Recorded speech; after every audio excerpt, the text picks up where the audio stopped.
धारा नगरी में राजा भोज शासन करते थे, जिसे आज धार के नाम से जाना जाता है। एक बार राज्यसभा में यह प्रश्न उपस्थित हुआ कि ऐसा कौन सा कुआं है जिसमें आदमी गिरता है तो फिर गिरता ही चला जाता है और उसका बाहर निकलना बड़ा असंभव मुश्किल हो जाता है। सबने अपने अपने विचार प्रस्तुत किए पर कोई सही जवाब नहीं मिल पाया। तब राजा भोज ने अपने राजपुरोहित से कहा कि तुम इसका उत्तर मुझे 7 दिन के अंदर ला करके दो। अगर नहीं दिया तो आज दिन तक तुम्हें जो दिया गया जितना भी पुरस्कार और ये है वो सब वापस ले लिया जाएगा और तुम्हें राज्य से निर्वासित कर दिया जाएगा। अब 6 दिन हो गए, राजपुरोहित को उसका कोई उत्तर नहीं मिला। तब वो उससे कहा कि अब 7वें दिन तो अपने को सब निर्वासित भी कर देंगे और अपना सब जितना भी जो दिया है वो सब वापस राजा ले लेगा। क्या करें, तो वो उदास हो गया और जंगल में निकल गया। जा रहा था तो रास्ते में उसको एक गडरिया मिला जो भेड़ें चरा रहा था।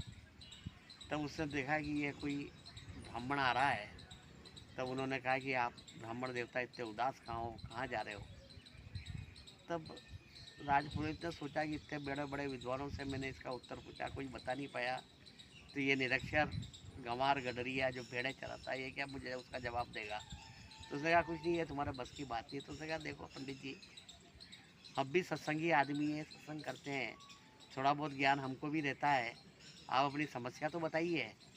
तब उन्होंने कहा चलो बताने में क्या हर्ज है। तो उन्होंने कहा कि ये ऐसा कौन सा कुआं है जिसमें एक बार आदमी गिर जाता तो फिर गिरते ही चला जाता है, फिर वापस बाहर निकलना मुश्किल हो जाता है।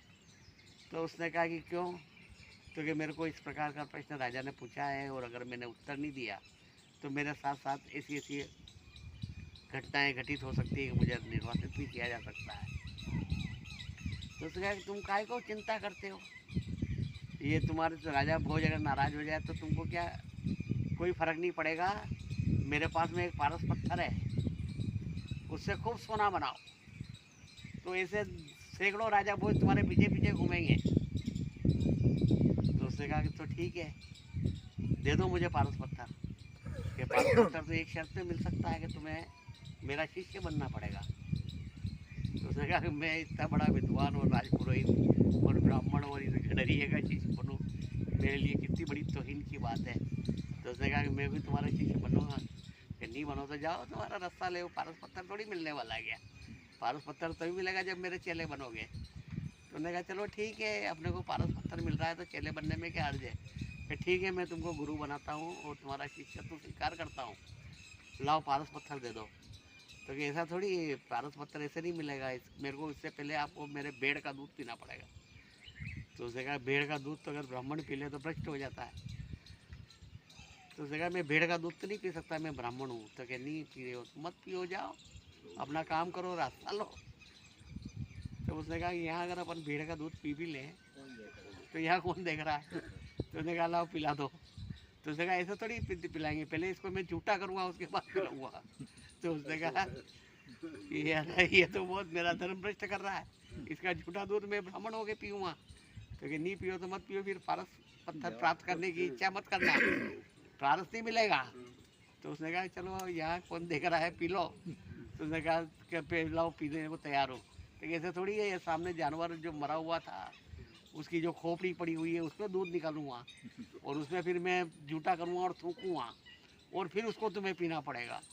इतनी सब कठिन शर्तें थी। उन्होंने कहा मैं तो अब कुछ नहीं करता, जाओ निर्वासित हो जाओ, सब संपत्ति राजा छीन लेगा और तुम्हें कुछ नहीं मिलेगा और पारस पत्थर होगा तो ऐसे सैकड़ों राजा तुम्हारे पीछे घूमेंगे, सोना ही सोना तुम्हारे पास होगा।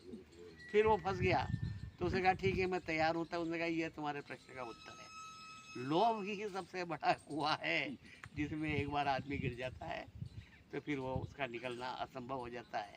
इसलिए जाओ, कोई पारस वारस पत्थर नहीं है, ये तुम्हारे को मैंने एक बताया है कि राजा को जवाब दे देना कि सबसे बड़ा जो कुआं है गहरा जिससे आदमी गिरता है और नहीं निकलता है वह लोभ का कुआं है। इसलिए अपनी वृत्तियों पर अंकुश लगाएं और लोभ और लालच से बचेंगे तो ही हमारा जीवन सार्थक हो सकता है।